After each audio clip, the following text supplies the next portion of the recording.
펜타곤이 한국에 등급을 매겼습니다. C등급, 최하위였습니다. GPS 꺼버리면 하루도 못 버틸 나라. 미국 국방부 전체가 비웃었습니다.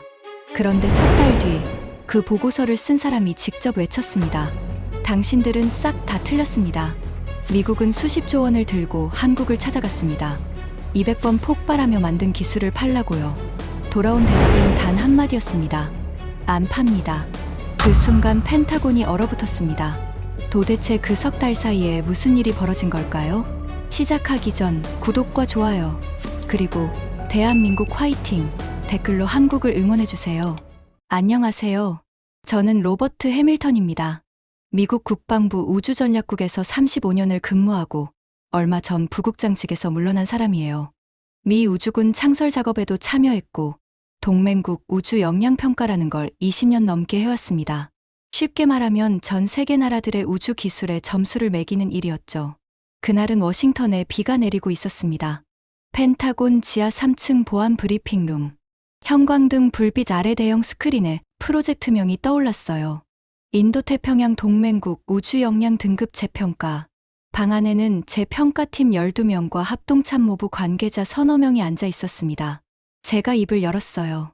이번 평가 대상국은 일본, 호주, 인도, 그리고 한국입니다. 각국을 직접 방문해서 현장 실사를 진행할 겁니다. 그때 방 한쪽에서 낮은 웃음소리가 흘러나왔어요. 마크 셔먼이었습니다. 미 우주군 작전참모, 52세. 이 사람을 어떻게 설명해야 할까요? 군에서 잔뼈가 굵은 사람 특유의 오만함이 있었어요. 자기가 미국 군인이라는 사실 자체를 무기처럼 쓰는 사람이었죠. 마크가 팔짱을 끼며 말했습니다. 일본, 호주, 인도는 알겠는데 한국이요? 거기 우주 프로그램이 있었습니까? 면볕이 킥킥 웃었어요. 마크가 이를 드러내며 계속했습니다. 아니, 진짜로 묻는 겁니다. GPS 꺼버리면 택시도 못 잡는 나라 아닙니까? 그 나라가 무슨 우주를요? 제가 대답하기도 전에 다른 목소리가 끼어들었어요. 제니퍼 콜린스, CIA 아시아국 수석분석관, 48세. 이 여자는 마크와는 다른 종류의 사람이었습니다. 차갑고 정제된 말투 뒤에 상대를 깎아내리는 칼날을 숨기는 타입이었죠. 제니퍼가 서류 한 장을 탁자 위로 밀었어요. 해밀턴 부국장님, 한국 우주 역량 브리핑 자료 준비해 왔습니다. A4 용지 반장이었습니다. 글씨도 큰 걸로요. 제니퍼가 얇게 미소 지었어요. 이게 전부예요. 반 페이지면 충분하다고 판단했습니다. 한국의 연간 우주 예산이 약 8억 달러인데 이거 나사 연간 예산 280억 달러의 35분의 1도 안 됩니다. 솔직히 평가할 내용 자체가 없어요. 마크가 박수를 쳤습니다. 콜린스 분석관 역시 일 잘하는군. 반 페이지 보고서라니 시간 절약 끝내줍니다. 저도 웃었어요. 솔직히 말하겠습니다. 그 순간 저도 같은 생각이었거든요. 한국은 형식적으로 들르는 곳이었습니다. 이틀 방문하고 C등급 도장 찍고 다음 나라로 넘어가면 되는 거였어요. 35년 경력의 저한테 한국 우주 프로그램은 그 정도 무게였습니다. 제가 서류를 정리하며 말했어요. 한국 방문 일정은 이틀입니다. 항공우주연구원 시설 둘러보고 기본 데이터 수집하면 끝이에요. 마크가 의자를 뒤로 젖히며 중얼거렸습니다. 이틀도 아깝다. 반나절이면 되지 않습니까? 에밀리 왓슨이 조용히 손을 들었어요. 제 팀의 기술 분석관, 37세. MIT에서 항공우주공학 박사를 받은 똑똑한 친구였습니다. 부국장님, 한국이 최근 자체 개발 발사체로 위성궤도 투입에 성공한 것으로 알고 있는데요. 그 부분은 어떻게 평가하실 건가요? 마크가 에밀리를 쳐다보며 콧방귀를 뀌었어요. 한 번 쏘아 올린 것 같고 우주 강국이면 북한도 우주 강국이겠네. 방 안에 웃음이 퍼졌습니다. 에밀리가 입술을 꾹 다물었어요. 반박하고 싶었지만 마크의 기세에 눌린 거였죠. 제니퍼가 태블릿을 두드리며 덧붙였습니다. 한국 발사체 프로그램에 대해 저희 쪽에서 파악한 바로는 러시아 기술에 상당 부분 의존해 왔습니다. 독자 기술이라고 보기 어려운 부분이 있어요. 나로우 때 1단 엔진을 통째로 러시아에서 가져왔거든요. 저는 고개를 끄덕였습니다. 맞아요. 그래서 C등급이 합리적 예상이라는 거죠. 자, 내일 모레 한국행 비행기입니다. 빨리 끝내고 일본으로 넘어갑시다. 회의가 끝나고 나오는 복도에서 마크가 제 어깨를 툭 쳤어요. 해밀턴, 한국에서 시간 낭비하지 맙시다. 거기 갈 시간에 일본 JAXA를 하루 더 보는 게 훨씬 생산적입니다. 저는 웃으며 답했습니다. 동의해. 한국은 빠르게 치우자. 그날 밤, 집에서 여행 가방을 쌌어요.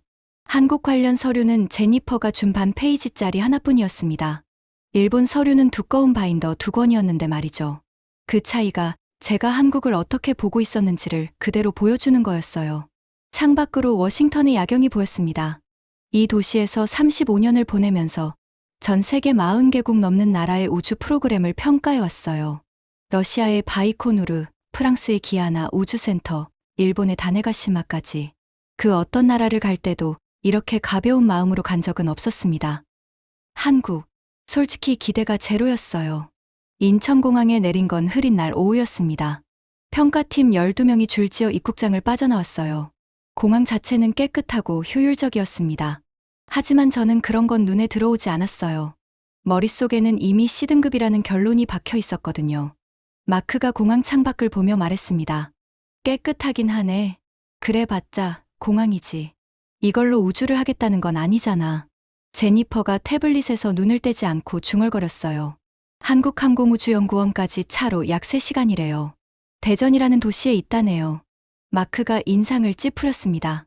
수도에도 없고 3시간을 가야 한다고. 나사 고다드 센터는 워싱턴에서 30분이면 가는데. 차 안에서 저는 창밖을 바라봤어요. 고속도로변 풍경이 눈에 들어왔습니다. 아파트 단지들, 작은 산들, 논밭. 솔직한 심정으로는 이 좁은 나라 어디에 우주센터를 지었는지 궁금했어요. 미국 플로리다의 케네디 우주센터는 부지 면적만 570제곱킬로미터입니다. 한국 전체 면적이 미국 플로리다 주보다 작은데 말이죠. 대전에 도착해서 한국항공우주연구원 정문을 통과했을 때 제 첫인상은 한 단어로 요약됩니다. 소박함. 나사 고다드 센터의 거대한 클릴룸, 수십 개의 위성 조립동, 끝이 안 보이는 주차장. 그것에 익숙한 눈으로 보니 이곳은 규모 자체가 달랐어요. 건물 몇 동과 아담한 정원. 연구동 외벽은 깔끔했지만 나사의 위용과는 비교할 수가 없었습니다.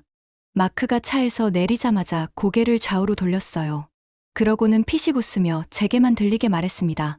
해밀턴, 여기 예산이 얼마라고 했죠? 이제 보니까 나사 본부. 화장실 리모델링 비용보다 적은 것 같은데요. 아, 화장실이 아니라 화장실 거울 교체 비용이겠다. 제니퍼가 뒤에서 따라오며 태블릿에 뭔가를 적고 있었어요. 나중에 보니 이미 보고서 초안을 쓰고 있더군요. 시설 규모 나사 대비 약 15분의 1 수준. 노후화 징후 일부 확인. 도착한 지 5분도 안 돼서 이미 평가를 끝내고 있었던 겁니다. 안내를 맡은 한국 측 직원이 정중하게 인사했어요. 영어가 유창했습니다. 주요 연구동과 시험동을 차례로 안내받았는데 제가 계속 눈이 간 건 장비들이었어요. 최신식이 아니었습니다. 미국 기준으로 보면 한 세대, 어쩌면 2세대 전 장비들이 섞여 있었어요. 마크가 진공 챔버 하나를 가리키며 에밀리에게 물었습니다. 왓슨, 저거 미국에서 언제 쓰던 모델이지? 에밀리가 잠시 살펴보더니 조심스럽게 답했어요. 제조 연도로 보면 꽤 오래된 모델인데 개조 흔적이 있는 걸 보니 자체적으로 업그레이드한 것 같습니다. 마크가 코웃음을 쳤어요. 오래된 걸 고쳐 쓴다. 그게 바로 예산 부족의 증거잖아. 적어도. 저도 솔직히 실망했습니다. 안내가 끝나고 숙소에 돌아와서 노트북을 펼쳤어요. 보고서 초안의 한국 항목에 이렇게 적었습니다.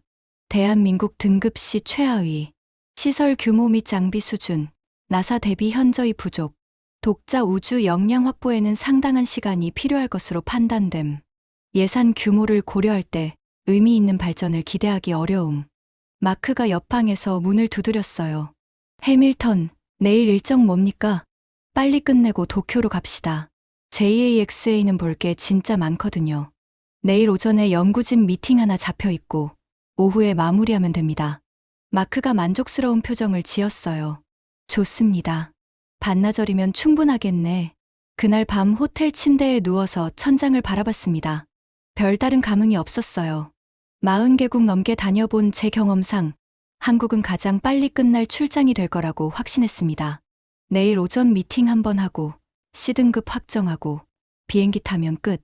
그런데 호텔 창 너머로 이상한 게 눈에 들어왔어요. 밤 11시가 넘었는데 연구원 건물 한쪽에 불이 켜져 있었습니다. 그것도 하나가 아니라 여러 층에서요. 누가 이 시간에 일을 하는 걸까? 잠깐 궁금했지만 곧 잊어버렸어요. 예산이 부족하니 야근이라도 해야겠지. 그 정도로만 생각하고 눈을 감았습니다. 그때는 몰랐어요. 그 불빛의 의미를. 다음 날 아침 연구원 회의실에서 한국 측 연구진을 만났습니다. 테이블 맞은편에 5명이 앉아 있었어요. 그중 한 사람이 유독 눈에 들어왔습니다. 작업복 소매가 걷혀 있었고 손톱 사이에 검은 기름때가 끼어 있었어요. 이름표에는 정대영 엔진개발팀장이라고 적혀 있었습니다. 저는 속으로 고개를 갸웃했어요.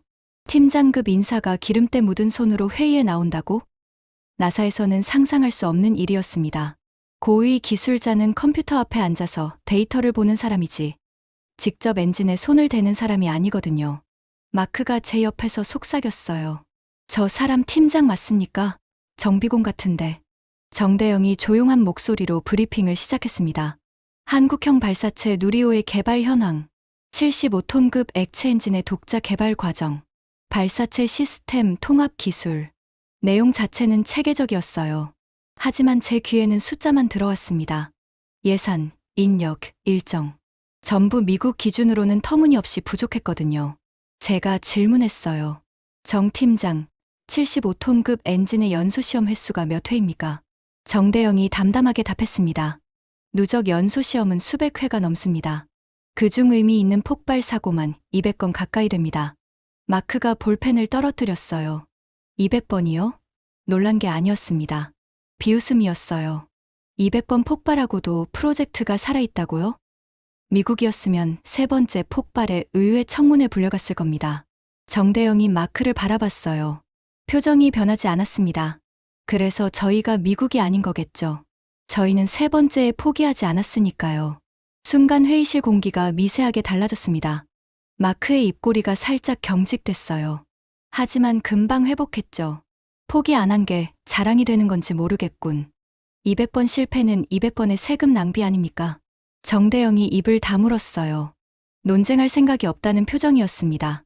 대신 테이블 위에 놓인 금속 조각 하나를 밀었어요. 검게 그을린 엔진 부품이었습니다. 이건 127번째 실패에서 나온 터빈 블레이드입니다. 이 파편을 분석해서 냉각 채널의 구조를 바꿨고 그게 결국 성공으로 가는 열쇠가 됐습니다. 제니퍼가 태블릿에 뭔가를 빠르게 적더니 말했어요. 감동적인 이야기네요. 하지만 저희가 평가하는 건 과정이 아니라 결과입니다. 결과를 보여주실 수 있나요? 정대영이 고개를 끄덕였습니다. 물론이죠. 다만 마침 내일 나로우주센터에서 엔진 연소 시험이 예정되어 있습니다.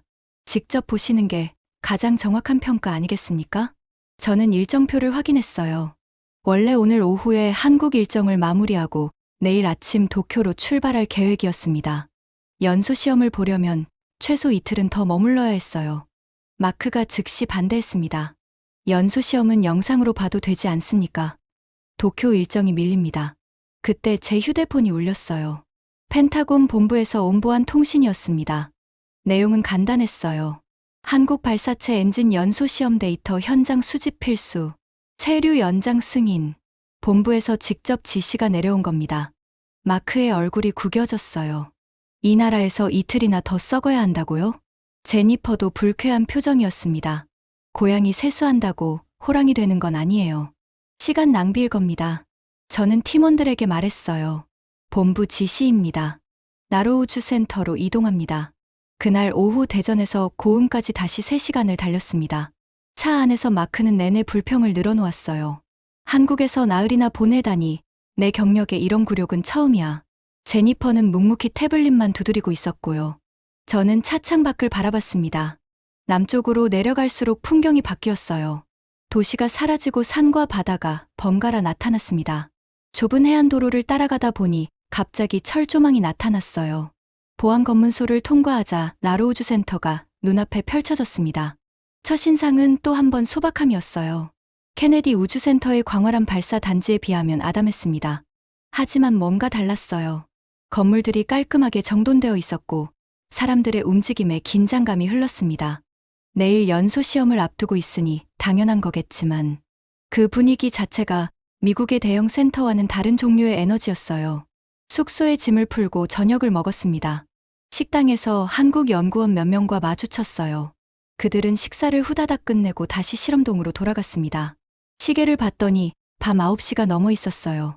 호텔로 돌아오는 길에 실험동 쪽을 바라봤습니다. 대전에서 봤던 것과 똑같았어요. 밤 10시, 11시가 넘어도 불이 꺼지지 않았습니다. 새벽 2시에 화장실을 가려고 일어났을 때 창밖을 슬쩍 봤어요. 여전히 불이 켜져 있었습니다. 뭔가 이상하다는 느낌이 처음으로 들었어요.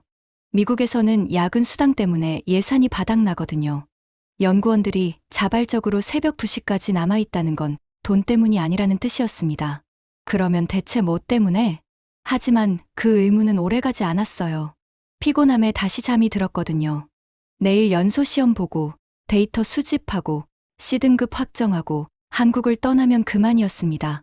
다음 날 아침 실험동으로 향하는 길에 정대영 팀장을 다시 만났습니다. 어제보다 눈이 더 충혈되어 있었어요. 밤을 새운 게 분명했습니다. 제가 물었어요. 어제 몇 시에 퇴근하셨습니까? 정대영이 멋쩍게 웃었습니다. 퇴근이라는 표현이 맞을지 모르겠네요. 연소 시험 전날에는 다들 여기서 잡니다. 마크가 뒤에서 들었는지 중얼거렸어요. 여기서 잔다고? 숙소도 없나? 역시 예산이 없으면 이런 거지. 정대영의 귀에 들렸을 겁니다. 하지만 그는 아무 반응도 하지 않았어요. 대신 저를 연소 시험장으로 안내했습니다. 콘크리트 벙커처럼 생긴 관측동. 두꺼운 방폭 유리 너머로 엔진이 고정된 시험대가 보였어요. 정대영이 설명했습니다. 오늘 시험은 75톤급 엔진의 145초 연속 연소입니다. 실제 비행 조건과 동일한 추력을 목표로 합니다. 에밀리 왓슨이 고개를 갸웃했어요. 145초면 일단 엔진의 전체 연소 구간 아닌가요? 풀 듀레이션 테스트를 하신다는 겁니까? 정대영이 고개를 끄덕였습니다. 네. 오늘은 실제 비행과 같은 조건입니다. 마크가 콧방귀를 뀌었어요. 145초? 우리는 그런 시험 60년대에 끝냈어. 정대영이 이번에는 마크를 똑바로 쳐다봤습니다. 표정이 달라져 있었어요. 차갑지도 화난 것도 아니었습니다. 그냥 단단했어요. 바위 같았습니다. 네, 맞습니다. 미국은 60년대에 하셨죠. 저희는 지금 합니다. 하지만 해낸다는 건 같습니다. 마크가 뭐라고 하려다가 입을 다물었어요. 정대영의 눈빛에 뭔가가 있었거든요. 아까 회의실에서와는 다른 자기 영역에 선 사람만이 가질 수 있는 확신. 저는 그걸 봤습니다. 35년간 전 세계 기술자들을 만나면서 몇 번 본 적 있는 눈빛이었어요. 하지만 그때는 인정하고 싶지 않았습니다. 고개를 돌리고 시험대를 바라봤어요. 곧 시작될 연소 시험. 솔직히 큰 기대는 없었습니다. 어차피 한국이니까. 그런데 이상한 건 제 심장이 약간 빨라지고 있었다는 거예요. 왜 그런지는 모르겠었습니다. 아마도 폭발 가능성 때문이겠지, 라고 스스로를 설득했어요. 카운트다운이 시작되고 있었습니다. 카운트다운이 시작되고 있었습니다. 관측동 안은 긴장감으로 가득 차 있었어요. 두꺼운 방폭 유리 너머로 시험대 위에 고정된 엔진이 보였습니다. 75톤급 액체 로켓 엔진. 크기로만 보면 미국의 머린 엔진보다 작았어요. 하지만 그건 나중에 안 사실인데 크기와 성능은 별개의 문제였습니다. 한국 연구원들이 각자 모니터 앞에 앉아서 데이터를 확인하고 있었어요. 조용했습니다. 미국의 연소 시험장에서는 보통 음악을 틀어놓거나 농담을 주고받으며 긴장을 풀곤 하거든요. 하지만 이곳은 달랐어요. 숨소리까지 들릴 정도의 정적이었습니다. 정대영 팀장이 마이크를 들었어요. 연소 시험 최종 점검 완료. 카운트다운 들어갑니다. 마크가 제 옆에서 팔짱을 끼고 서 있었습니다. 다리를 꼬고 지루하다는 표정을 대놓고 하고 있었어요. 제니퍼는 한쪽 구석에서 태블릿에 뭔가를 적고 있었고요. 1987점. 카운트다운 소리가 관측동에 울려 퍼졌습니다. 321점 점화. 순간 방폭 유리 너머가 하얗게 변했어요. 굉음이 콘크리트 벽을 뚫고 들어왔습니다. 발밑이 진동했어요. 엔진에서 분출되는 화염의 색깔이 처음엔 주황색이었다가 점차 푸른빛으로 바뀌었습니다. 연소가 안정되고 있다는 뜻이에요. 이건 제가 35년간 봐온 것과 같은 물리 법칙이었습니다. 하지만 뭔가 달랐어요. 깨끗했습니다. 화염의 패턴이 정돈되어 있었어요. 불안정 연소 특유의 맥동이 없었습니다. 저도 모르게 모니터 쪽으로 걸음을 옮겼어요. 추력 곡선 그래프가 실시간으로 올라가고 있었습니다. 75톤. 정확히 목표치에 도달했어요. 그리고 흔들림 없이 직선을 그렸습니다. 30초, 60초, 90초. 시간이 흐를수록 제 이마에 주름이 깊어졌어요. 이건 안정적인 정도가 아니었습니다. 완벽에 가까웠어요.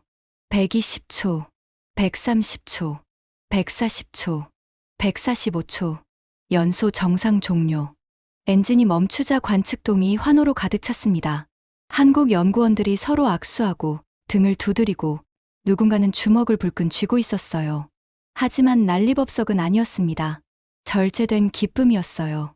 마치 이게 당연한 것처럼 다음 단계를 위한 통과 의뢰인 것처럼 행동하고 있었습니다. 제 평가팀은 조용했어요. 마크만 빼고요. 에밀리 왓슨이 모니터에 코를 박다시피 하며 데이터를 분석하고 있었습니다. 그러더니 제게 다가왔어요. 목소리가 작았지만 떨리고 있었습니다. 부국장님, 이 추력 곡선 좀 보세요. 에밀리가 태블릿 화면을 보여줬어요. 145초 동안의 추력 변화 그래프였습니다. 거의 완벽한 직선이었어요. 추력 편차가 0.3% 이내입니다. 이건 좀 다른데요. 나사의 RS-25 엔진도 초기 연소 구간에서 1% 이상 흔들렸거든요. 제 눈이 커졌습니다. 0.3%. 그 숫자가 무엇을 의미하는지 이 분야 사람이라면 누구나 알아요.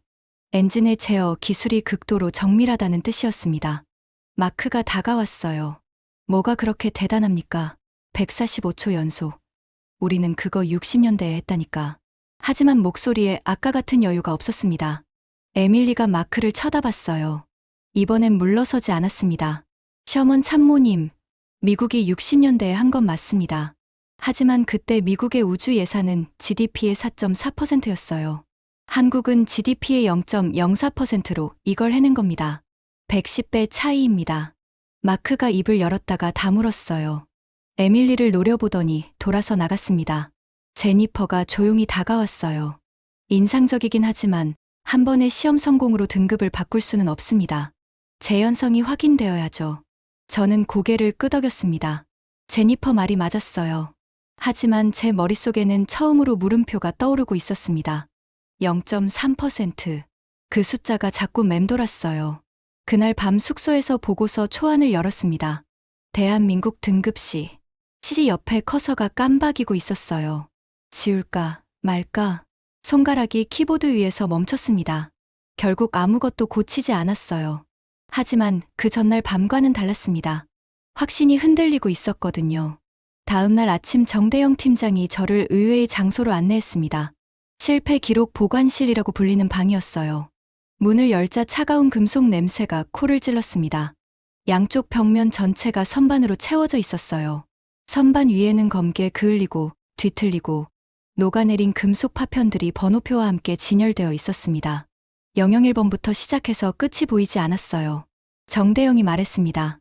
이게 저희의 자산입니다. 200번 가까운 실패의 기록이에요. 저는 천천히 선반을 따라 걸었어요. 001번. 최초의 연소시험에서 나온 터빈 조각이었습니다. 점화 후 0.7초 만에 폭발했다는 설명이 붙어 있었어요. 023번. 냉각 채널이 막혀서 연소실이 녹아내린 잔해. 078번. 추진제 펌프가 과열되면서 시험대 전체를 날린 사고. 사진이 함께 붙어 있었는데 시험대가 원형을 알아볼 수 없을 정도로 파괴되어 있었어요. 127번 앞에서 정대영이 멈췄습니다. 이게 전환점이었습니다. 검게 그을린 터빈 블레이드 파편을 집어들었어요. 127번째 폭발에서 나온 파편입니다. 이걸 전자현미경으로 분석했더니 냉각 채널의 열전달 패턴에서 이상한 점을 발견했어요. 그걸 기반으로 냉각 구조를 완전히 재설계했고 그게 결국 성공의 열쇠가 됐습니다. 마크가 선반을 흘끗 보며 말했어요. 200번 실패 자랑입니까? 미국에서는 3번 실패하면 의회 청문회에 불려가고 5번이면 프로젝트가 폐기됩니다. 200번이라는 건 세금을 200번 날렸다는 뜻 아닌가요? 정대영이 마크를 바라봤어요. 맞습니다. 200번 실패했습니다. 하지만 저희는 200번 배웠습니다. 마크가 코웃음을 쳤습니다. 배웠다. 참 좋은 표현이네요. 200번의 학비를 국민 세금으로 낸 거군요. 제니퍼가 끼어들었어요. 솔직히 효율성 문제가 있는 건 사실이지 않나요? 미국이나 유럽이었으면 시뮬레이션으로 상당 부분 대체했을 텐데 실물 시험을 200번이나 한 건 기술력 부족의 증거로도 볼 수 있습니다. 순간 정대영의 표정이 변했어요. 화가 난 건 아니었습니다. 오히려 슬픈 것 같았어요. 잠시 침묵하더니 입을 열었습니다. 시뮬레이션을 안 한 게 아닙니다. 수천 번 했어요. 하지만 시뮬레이션에는 한계가 있습니다. 3000도가 넘는 연소실 안에서 금속이 어떻게 변하는지, 극저온 액체 산소가 배관을 통과할 때 실제로 어떤 진동이 생기는지, 이건 컴퓨터가 완벽하게 예측할 수 없어요. 미국은 60년간 축적된 데이터가 있으니까 시뮬레이션만으로도 가능한 겁니다. 저희한테는 그 데이터가 없었어요. 그래서 직접 터뜨려가며 데이터를 만든 겁니다. 방 안이 조용해졌습니다. 에밀리가 선반 사이를 걸으며 파편들을 하나하나 살펴보고 있었어요. 그녀의 눈이 반짝이고 있었습니다. 부국장님. 에밀리가 저를 불렀어요. 이 데이터베이스 구축 수준 보세요. 각 실패마다 원인 분석, 대응 조치, 다음 시험 반영 사항까지 전부 정리되어 있습니다. 이건 나사의 Lessons Learned 시스템과 동일한 체계예요. 마크가 뒤에서 중얼거렸어요. 나사 따라한 거겠지. 에밀리가 이번에도 물러서지 않았습니다.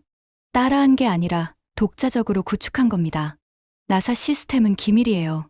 공개된 적 없습니다. 정대영이 조용히 덧붙였어요. 저희가 참고할 수 있는 건 아무것도 없었습니다. 러시아가 기술 협력을 중단한 뒤에는요. 그래서 200번 터뜨리며 직접 만든 겁니다. 이 방에 있는 파편 하나하나가 선생님이었어요. 저는 127번 파편을 한참 들여다봤습니다. 검게 그을린 금속 조각. 이것 때문에 냉각 구조를 재설계했고, 그게 어제 본 0.3% 편차의 완벽한 연소로 이어진 거였어요. 200번의 실패가 한 번의 성공으로 수렴한 순간을 제 눈으로 본 거였습니다. 가슴 한쪽이 묘하게 무거워졌어요. 하지만 인정하기는 싫었습니다. 아직은요. 실패 기록 보관실에서 나온 뒤 우리는 회의실로 이동했습니다. 거기서 새로운 사람을 만났어요. 윤서진. 한화 에어로스페이스 발사체 사업부 부장, 44세. 검은 정장에 단정한 단발머리. 회의실에 들어서는 순간 공기가 달라졌어요. 이 사람한테는 뭔가가 있었습니다. 나사에서 만난 여성 엔지니어들과도 다르고 펜타곤의 여성 장교들과도 달랐어요. 차갑지도 따뜻하지도 않았습니다. 정확했어요. 윤서진이 스크린 앞에 서서 브리핑을 시작했습니다. 한화 에어로스페이스가 누리호 발사 운용을 민간 최초로 전담하게 된 배경을 설명드리겠습니다.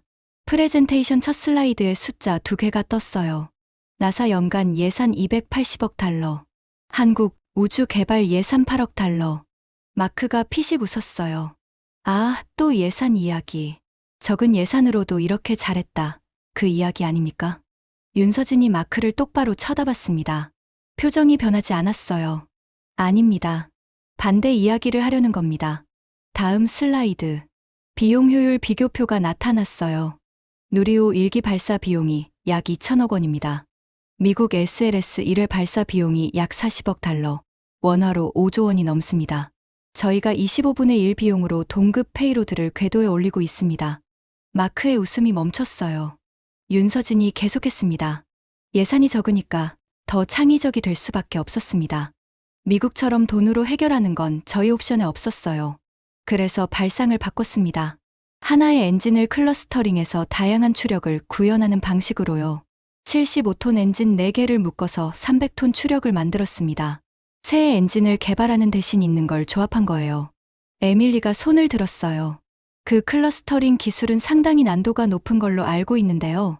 사기 동시 제어에서 동기화 문제가 발생하지 않았습니까? 윤서진이 고개를 끄덕였어요. 당연히 발생했습니다.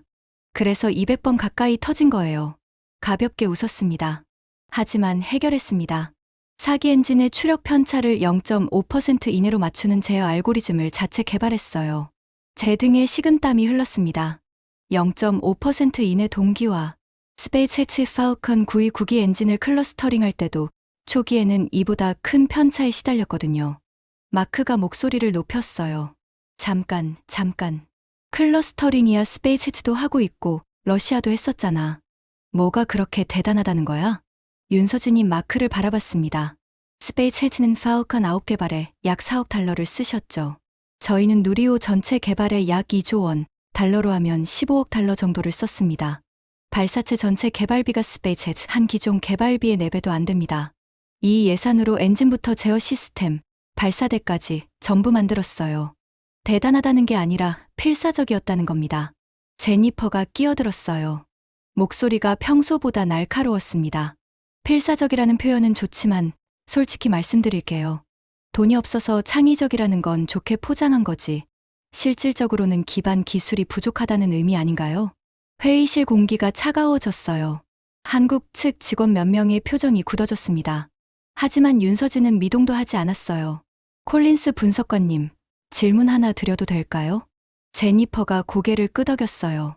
미국이 우주왕복선 프로그램에 총 얼마를 쓰셨는지 아시나요? 약 2천억 달러로 알고 있습니다. 맞습니다. 30년간 2천억 달러를 쏟아붓고 결국 2번의 폭발 사고로 14명이 목숨을 잃었고 프로그램은 폐기됐습니다. 저희는 15억 달러로 독자 발사체를 만들었고 인명사고는 단 한 건도 없었습니다. 기반 기술이 부족한 쪽이 어디인지는 숫자가 말해주는 것 같은데요. 방 안이 얼어붙었어요. 제니퍼의 얼굴이 붉어졌습니다. 입을 열었다가 다물었어요. 반박할 말을 찾지 못한 겁니다. 마크가 자리에서 벌떡 일어났어요.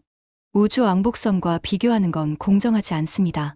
규모 자체가 다르잖아. 윤서진이 담담하게 답했습니다. 규모가 다르다는 건 인정합니다.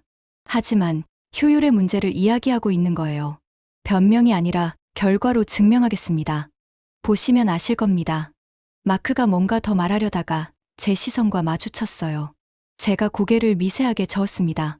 더 이상 논쟁하지 말라는 뜻이었어요. 마크가 이를 악물고 앉았습니다. 회의가 끝나고 복도로 나왔을 때 제니퍼가 제게 다가왔어요. 해밀턴 부국장님, 저 여자 말에 속으시면 안 됩니다. 숫자를 교묘하게 비교하는 건 한국 사람들 특기예요. 전체 맥락을 봐야 합니다. 저는 대답하지 않았어요. 제니퍼의 말이 맞는 건지, 윤서진의 말이 맞는 건지, 그 순간에는 판단이 서지 않았거든요. 하지만 한 가지는 확실했습니다. C등급 보고서에 자신 있게 서명할 수 있는 상태가 아니었어요. 체류가 또 연장됐습니다. 본부에서 추가 지시가 내려왔거든요. 한국 발사체 발사 일정 확인, 가능하면 현장 참관. 마침 누리호 발사가 며칠 뒤로 예정되어 있었어요. 원래는 이 일정과 겹칠 줄 몰랐는데 우연이었습니다. 아니, 지금 생각하면 운명이었는지도 모르겠어요. 마크가 폭발했습니다. 또 연장이요? 도쿄 일정은 어떻게 합니까? JAXA가 기다리고 있다고요. 제니퍼도 불쾌한 표정이었어요. 발사라고 해봤자 소형 발사체 하나 올리는 겁니다. 미국에서는 스페이스X가 한 달에 4번 쏘는 수준인데 이걸 보겠다고 여기서 며칠을 더 쓰라는 건가요? 하지만 펜타곤 지시였습니다. 선택의 여지가 없었어요. 발사 전날 밤, 숙소 앞에서 하늘을 올려다봤습니다. 별이 많이 보였어요. 미국 도심에서는 볼 수 없는 밤하늘이었습니다. 멀리서 발사대에 세워진 누리호의 실루엣이 보였어요. 높이 47m의 하얀 몸체가 조명을 받아 빛나고 있었습니다. 솔직히 말하면 그때 처음으로 긴장됐어요. 35년간 수십 번의 발사를 봤지만 이번은 달랐습니다. 이 사람들이 200번 폭발하면서 만든 로켓이 진짜 하늘로 올라가는 걸 보게 되는 거잖아요. 성공하면 제 보고서를 통째로 다시 써야 합니다. 실패하면 마크가 한 달은 뿌듯해야겠죠. 발사 당일 새벽, 이번 발사는 야간 발사였습니다. 자정을 넘긴 시각에 발사한다는 계획이었어요. 관제실에 들어서니 이미 긴장감이 최고조에 달해 있었습니다. 정대영이 헤드셋을 끼고 모니터 앞에 앉아 있었어요. 윤서진도 관제실 한쪽에서 한화 에어로스페이스 팀과 함께 데이터를 확인하고 있었습니다. 이번 발사는 민간 기업인 한화가 전 과정을 주도하는 첫 사례였어요. 정부가 만들고 민간이 운영하는 체계로 전환된 겁니다. 마크가 제 옆에 앉으며 작은 목소리로 말했어요. 민간이 주도한다고? 스페이스X 흉내를 내려는 건가? 스페이스X가 여기까지 오는데 20년이 걸렸는데 한국 민간 기업이 된다고? 저는 대답하지 않았습니다. 눈을 스크린에 고정했어요. 카운트다운이 시작됐습니다. 관제실 전체에 카운트다운 음성이 울렸어요. 한국어였지만 숫자는 만국 공통이었습니다. 19 8점, 정대영의 손이 미세하게 떨리는 게 보였어요. 765점. 윤서진이 눈을 감았다가 떴습니다. 4321점. 점화. 관제실 모니터에 화염이 비쳤어요. 동시에 바닥이 진동했습니다. 먼 곳에서 들려오는 굉음이 유리창을 때렸어요. 야간 발사라 화염이 더 선명하게 보였습니다. 주위 어둠을 산산조각 내는 주황빛 불기둥이 하늘로 치솟았어요. 누리호가 발사대를 떠났습니다. 처음에는 느리게, 그 다음에는 점점 빠르게 상승했어요. 일단 비행 정상. 관제실에서 보고가 시작됐습니다. 추력 정상. 비행 궤도 정상. 30초. 1분. 1분 30초. 모든 수치가 정상 범위 안에 있었어요. 맥스 Q 통과. 최대 동압 구간을 무사히 넘긴 겁니다. 이 구간에서 많은 로켓이 실패하거든요. 저도 모르게 주먹을 쥐고 있었어요. 1단 연소 종료. 1단 분리. 모니터에 1단이 떨어져 나가는 영상이 떠올랐어요. 깔끔한 분리였습니다. 2단 엔진 점화. 정상. 마크의 얼굴을 슬쩍 봤어요. 팔짱을 풀고 있었습니다. 눈이 스크린에 박혀 있었어요. 페어링 분리 정상. 시간이 흘렀습니다. 관제실의 모든 사람이 숨을 죽이고 있었어요. 3단 엔진 점화. 정상. 목표 궤도 진입 확인. 순간 정적이 흘렀어요. 1초, 2초.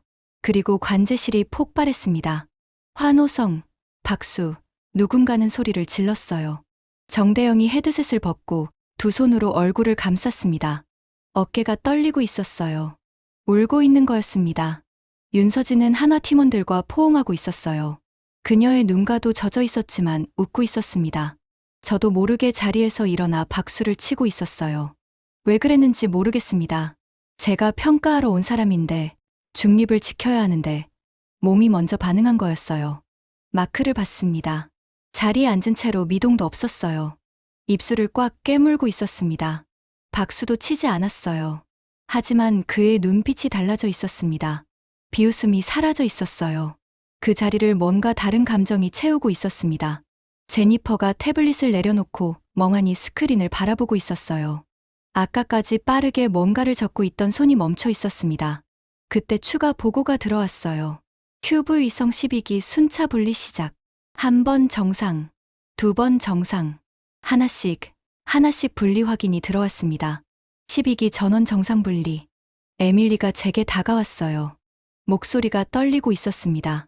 부국장님, 한 번에 메인 위성 하나에 큐브 위성 12기, 총 13개 페이로드를 궤도에 올린 겁니다. 이건 멀티 페이로드 배치 능력이 검증된 거예요. 저는 고개를 끄덕였어요. 말이 나오지 않았습니다. 에밀리가 작은 목소리로 말했어요.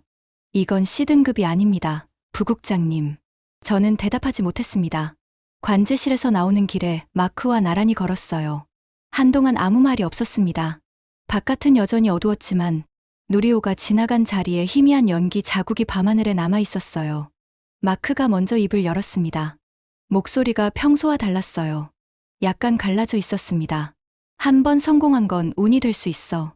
저는 마크를 쳐다봤어요. 자네도 봤잖아. 마크가 대답하지 않았습니다. 주머니에 손을 찔러넣고 빠르게 걸어갔어요. 그날 밤, 아니 그날 새벽, 숙소 침대에 누워서 천장을 바라봤습니다. 심장이 아직도 빠르게 뛰고 있었어요. 눈을 감으면 주황빛 불기둥이 어둠을 가르며 올라가는 장면이 반복 재생됐습니다. C등급. 그 글자가 이제는 무겁게 느껴졌어요. 발사 성공 이후 며칠간 국제 반응이 쏟아졌습니다. 저는 미국으로 돌아가기 전에 최대한 많은 정보를 수집하고 있었어요. 가장 먼저 주목한 건 유럽의 반응이었습니다. ESA, 유럽 우주국의 기술이사 피에르 르클레르가 공식 성명을 냈어요. 한국의 발사 성공을 축하한다. 특히 예산 효율 측면에서 유럽이 참고할 만한 모델이다. 이게 무슨 뜻인지 아시나요? 유럽이 한국한테 배울 게 있다고 공개적으로 인정한 겁니다. ESA 연간 예산이 약 75억 유로, 한국의 10배가 넘어요. 그런 기관이 한국의 효율성을 벤치마킹하겠다고 한 거예요. 하지만 진짜 충격은 일본에서 왔습니다. JAXA의 사토 켄지라는 사람이 비공식 채널로 한국 우주청에 접촉해 왔다는 정보가 들어왔어요. 내용은 간단했습니다. 한국의 75톤급 엔진 기술 데이터를 공유할 수 있는지 문의한다. 저는 이 정보를 보고 2번 읽었습니다. 일본이요? JAXA가요? 한국한테 기술을 배우겠다고요? 일본은 H-2 로켓을 한국보다 수십 년 앞서 개발한 나라입니다. 아시아 최초의 우주 강국이었어요. 그런 일본이 한국 엔진 데이터를 요청하다니. 일본의 H-3 로켓이 1호기 발사에서 지령 파괴되는 실패를 겪은 뒤였거든요. 기술적 자신감이 흔들린 상태에서 한국의 연이은 성공을 본 겁니다. 마크한테 이 정보를 알려줬어요. 마크가 의자에 앉은 채로 한참 동안 아무 말도 하지 않았습니다. 그러다 중얼거렸어요. 일본이 한국한테 이건 좀 다른 문제인데. 제니퍼는 다른 반응이었습니다. 비공식 채널이잖아요. 공식적으로 인정한 게 아닙니다. 너무 의미 부여하지 마세요. 하지만 정보는 계속 들어왔어요. UAE 우주청이 한국과 위성 공동 개발 MOU를 추진한다는 소식. 사우디아라비아가 한국형 발사체를 자국 우주 프로그램에 활용할 수 있는지 검토한다는 보고. 폴란드, 루마니아 등 나토 동유럽 회원국들이 한국 발사체에 탑재할 소형 위성 개발에 관심을 보인다는 뉴스. 가장 충격적이었던 건 스페이체 내부 문서가 유출된 건이었어요. 스페이체 엔지니어들이 내부에서 돌려본 문서에 이런 내용이 있었습니다. 한국 발사체의 비용 구조를 분석할 필요가 있다. 75톤급 엔진의 제조 단가가 우리 머린 엔진의 절반 이하로 추정된다. 절반 이하. 스페이스X가 세계에서 가장 효율적인 발사체 기업으로 인정받고 있는데 그 스페이스X보다 엔진 단가가 절반 이하라니. 에밀리가 데이터를 정리하며 말했어요. 부국장님, 이건 제가 예상 못한 수준입니다. 발사 성공 자체보다 이 비용 효율이 진짜 핵심이에요. 한국이 만약 이 발사 단가를 유지하면서 발사 빈도를 올리면 상업 발사 시장에서 스페이스X를 위협할 수도 있습니다. 마크가 이 말을 듣고 벌떡 일어났어요. 왓슨, 지금 뭐라고 했어? 스페이스X를 위협한다고? 정신 차려. 한국이 몇 번 쏴봤다고 스페이스X를 위협해. 스페이스X는 연간 90회 이상 발사하는 기업이야. 한국은 겨우 연간 한두 번이잖아. 에밀리가 물러서지 않았어요. 지금은 그렇죠. 하지만 비용 구조가 이렇다면 5년 뒤는 모릅니다. 스페이스X도 처음에는 연간 한 번 쏘는 것부터 시작했잖아요. 마크가 손을 휘저었습니다. 됐어. 다 가설이야. 실제로 일어나면 그때 이야기하자고. 하지만 마크의 목소리에서 예전의 확신은 사라져 있었어요. 비웃음 대신 짜증이 자리 잡고 있었습니다. 짜증은 보통 인정하기 싫은 사실 앞에서 나오는 감정이거든요. 제니퍼만 여전했어요. 태블릿을 두드리며 차갑게 말했습니다.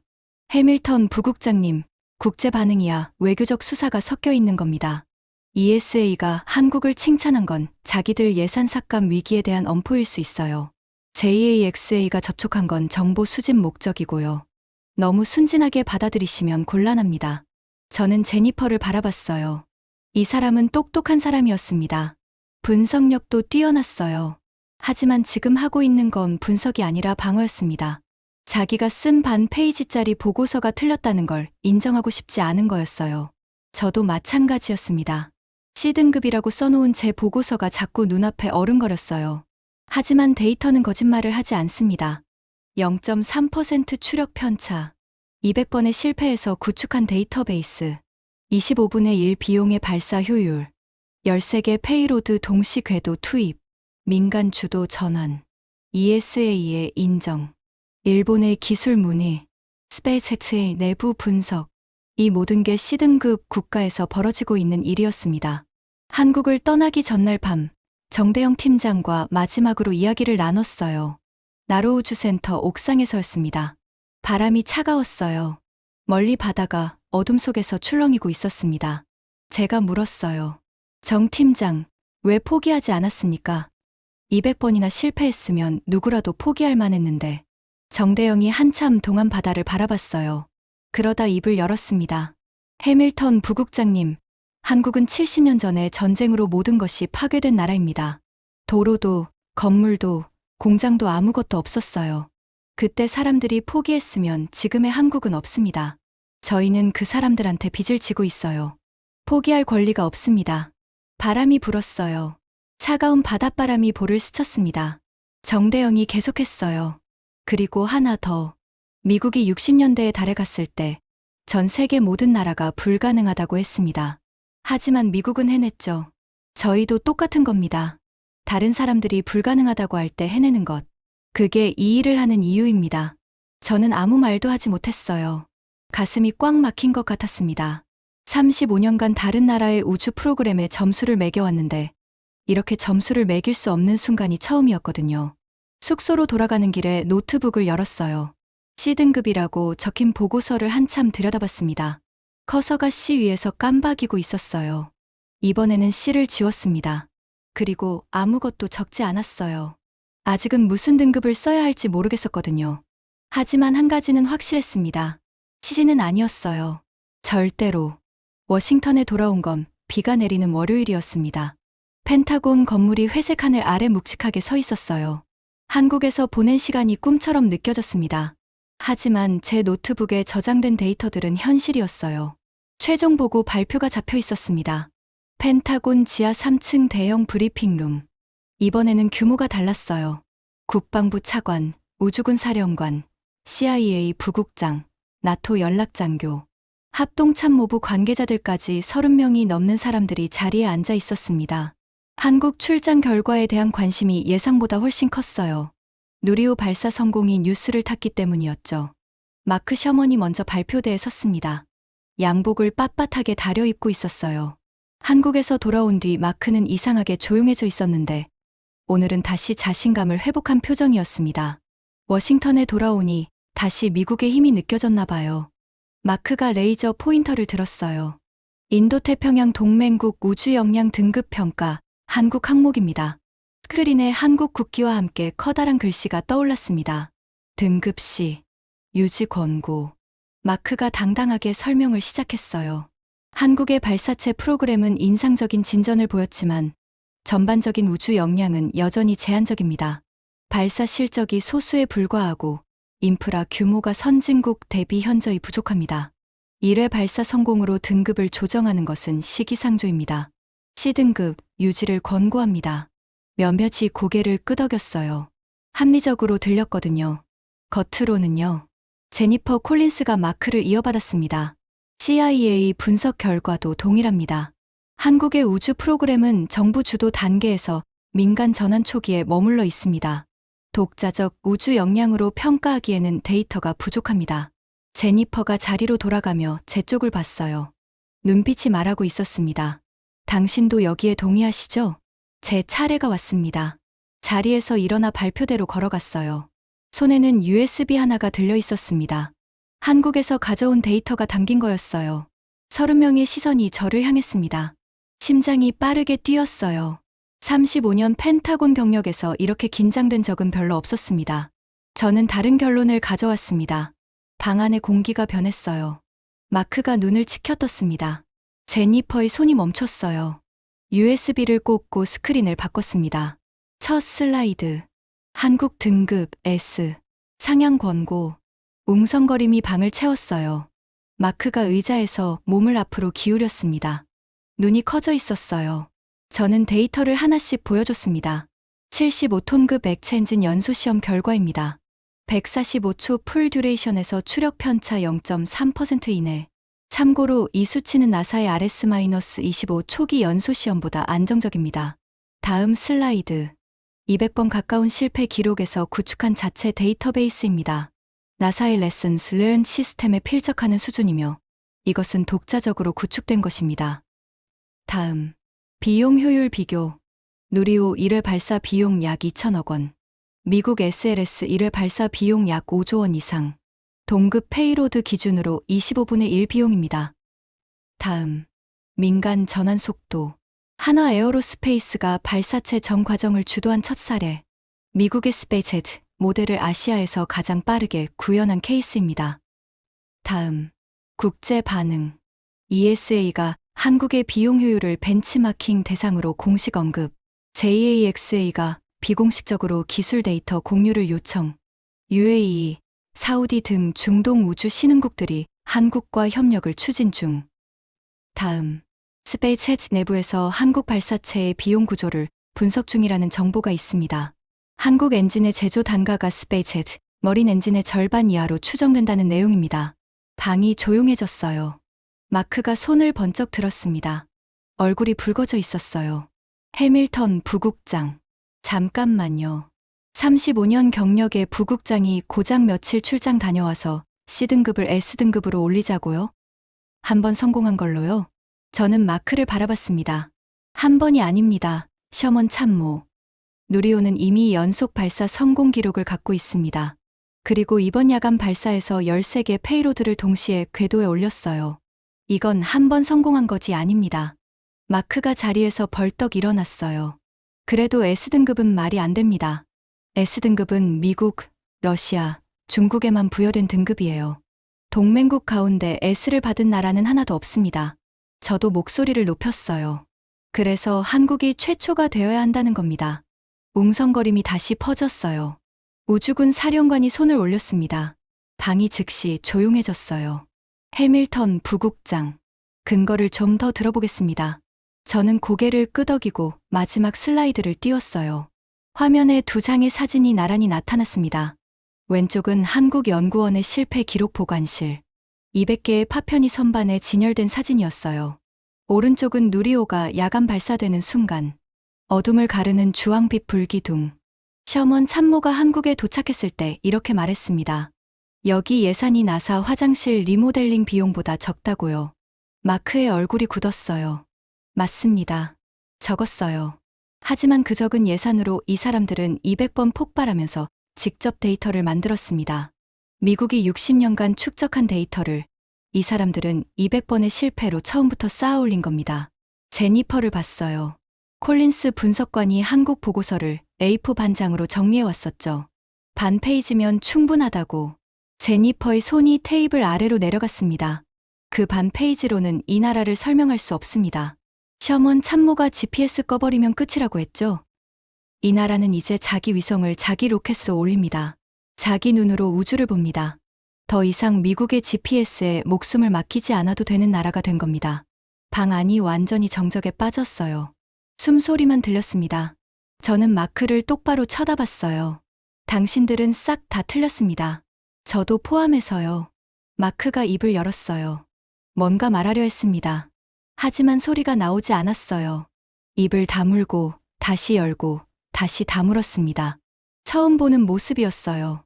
마크 셔먼이 할 말을 잃은 건 제가 아는 한 처음이었습니다. 10초쯤 정적이 흘렀어요. 우주군 사령관이 천천히 입을 열었습니다. 해밀턴 부국장의 보고서를 채택합니다. 한국 항목은 재평가 절차에 들어갑니다. 마크가 고개를 숙였어요. 제니퍼가 태블릿을 조용히 가방에 넣었습니다. 더 이상 반박하는 사람은 없었어요. 브리핑이 끝나고 나오는 복도에서 에밀리가 제게 다가왔어요. 눈이 빨갛게 충혈되어 있었습니다. 부국장님, 감사합니다. 뭘 감사해. 데이터가 말한 거야. 에밀리가 고개를 저었어요. 아닙니다. 데이터는 말을 못해요. 데이터를 읽는 사람이 용기를 내야 하는 거예요. 오늘 부국장님이 그러셨습니다.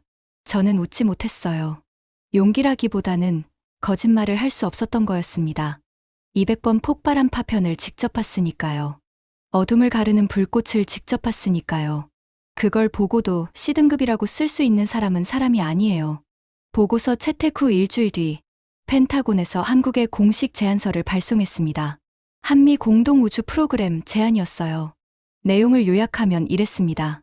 한국의 75톤급 엔진 기술과 저비용 발사체 운용 노하우를 미국과 공유하고 대가로 미국의 심우주 탐사 기술과 군사 위성 플랫폼을 제공한다.